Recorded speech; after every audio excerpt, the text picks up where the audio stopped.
Hello everyone. तो finally RRB NTPC 2024 की जो अंडर ग्रेजुएट लेवल की पोस्ट है यानी कि 10+2 लेवल की वैकेंसी वो आपके सामने है। अभी अभी रेलवे की ओर से ऑफिशियल जो नोटिफिकेशन है 10+2 लेवल एनटीपीसी की वो आउट कर दी गई है। यानी कि आज की इस वीडियो के थ्रू आप लोग जान सकोगे कि आपका जो आरआरबी एनटीपीसी 10+2 लेवल का एग्ज़ाम है वो किस रूप में होना है, उसके लिए आप लोग फॉर्म कब तक अप्लाई कर सकते हो और भी बहुत सारी बातें जान सकोगे। तो आप लोग वीडियो में बने रहना। फिर चलिए हम लोग वीडियो की शुरुआत करते हैं। हम लोग चलते हैं ऑफिशियल नोटिफिकेशन पर और जानते हैं कि इसमें नया क्या है और आप लोगों के लिए इम्पोर्टेंट क्या है। तो फिर चलिए हम लोग चलते हैं ऑफिशियल नोटिफिकेशन पे। हम लोग ऑफिशियल नोटिफिकेशन पे आ चुके हैं। आप लोग पढ़ सकते हो government of India ministry of railways. आप लोगों के लिए जो इम्पोर्टेंट है वो यहाँ पे है recruitment for the various post of non technical popular categories under graduate, यानी कि 10+2 लेवल की आपके सामने यह वैकेंसी है।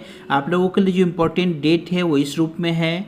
आपको नोटिफिकेशन 20/9/2024 यानी कि आज की डेट में प्राप्त होगी।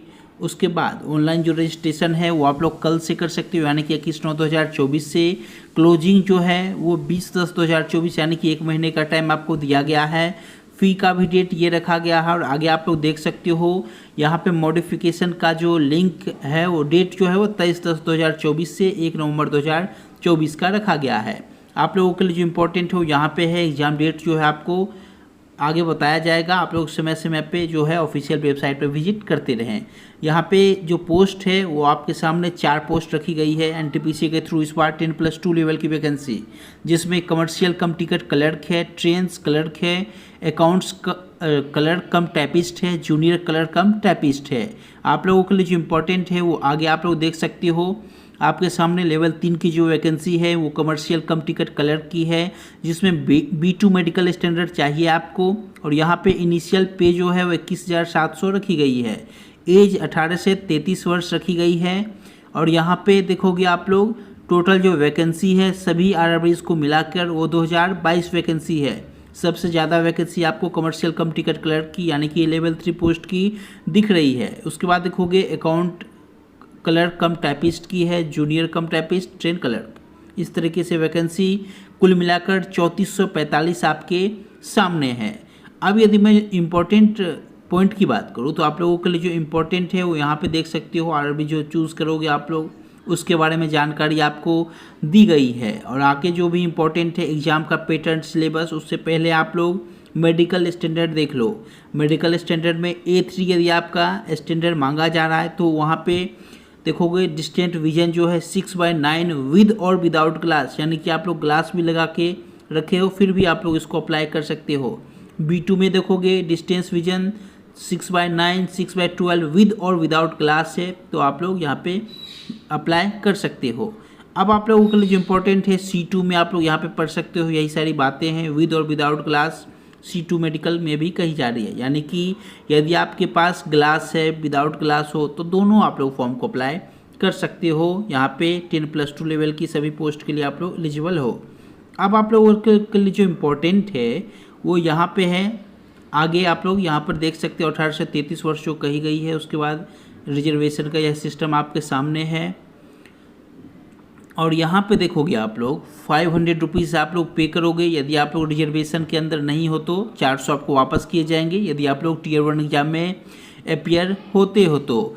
अब यदि आप लोगों के लिए जो इम्पोर्टेंट है यदि मैं उस पॉइंट की बात करूँ तो आप लोग यहाँ पे देख सकते हो एज लिमिट 18 से 33 वर्ष, यानी कि 3 वर्ष का रिलैक्सेशन हर एक कैटेगरी को यहाँ पे दिया गया है। तो यही सारी बातें इम्पोर्टेंट है। अब आइए हम लोग आगे जानते हैं कि एग्ज़ाम का पैटर्न आपके लिए किस रूप में रहने वाला है। अब यदि मैं एग्ज़ाम पैटर्न की बात करूं तो आपका जो एग्ज़ाम होना है वो 2 स्टेज में होना है, यानी कि CBT 1 और CBT 2। यदि आप लोग CBT 1 को क्वालिफाई करते हो तो आप लोग CBT 2 में अपेयर हो सकोगे। तो CBT 1 का जो पैटर्न है वो इस रूप में है कि आपको 90 मिनट यानी कि 1.5 घंटे का समय मिलना है और आपसे 100 प्रश्न पूछे जाएंगे। उसमें कट ऑफ निर्धारित किया जाएगा और फिर यदि आप लोग उससे क्वालिफाई करते हो तो आपका CBT 2 का एग्जाम होना है। यदि मैं CBT 1 की बात करूँ तो उसमें आपसे जीके के 40 प्रश्न पूछे जाएंगे, मैथमेटिक्स के 30 प्रश्न पूछे जाएंगे, रीजनिंग के 30 प्रश्न पूछे जाएंगे। कुल मिलाकर 100 प्रश्न होंगे और आपको 90 मिनट का टाइम यहाँ पे दिया जाएगा। अब यदि मैं नेक्स्ट लेवल की बात करूँ, जो सिलेबस क्या है, तो वही सारी सिलेबस जो कि NTPC की रही है मैंने आपसे ऑलरेडी शेयर किया है।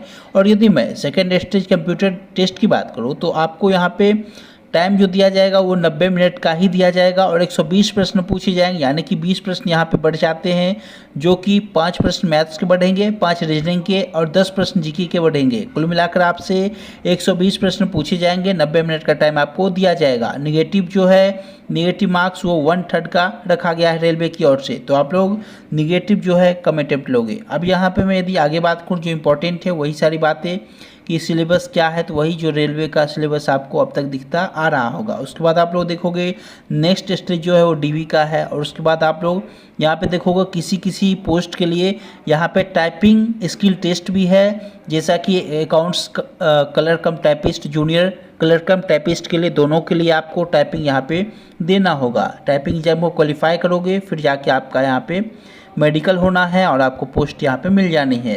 यहाँ पे देखोगे नॉर्मलाइजेशन जो है मार्क्स वो किस रूप में होना है, वो लोग आप देख सकते हो। अलग अलग शिफ्टों में एग्जाम होना है, तो उसके लिए हर एक शिफ्ट के डिफ़िकल्टी लेवल को इक्वल करने के लिए रेलवे नॉर्मलाइजेशन का सहारा लेगा। अभी आपसे वो क्लियर कर दे रहा है।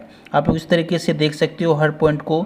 बाकी जो भी डिटेल में नोटिफिकेशन है वो आपको हमारे टेलीग्राम चैनल पे मिलनी है, तो आप लोग हमारे टेलीग्राम चैनल को ज्वाइन कर सकते हो। वहाँ पे कंप्लीट जो नोटिफिकेशन है वो मैं शेयर कर चुका हूँ ऑलरेडी। आप लोग उसका बेनिफिट ले सकते हो, हर एक पॉइंट को पढ़ सकते हो, को फोटो किस रूप में आपको चाहिए, और जो भी आपको समस्या आए फॉर्म अप्लाई करने में तो आप लोग कमेंट कर सकते हो। चलिए आज के इस वीडियो में यहीं तक। उम्मीद करता हूँ वीडियो इन्फॉर्मेटिव रहे, तो प्लीज़ वीडियो को लाइक करके शेयर करना। Thank you so much everyone.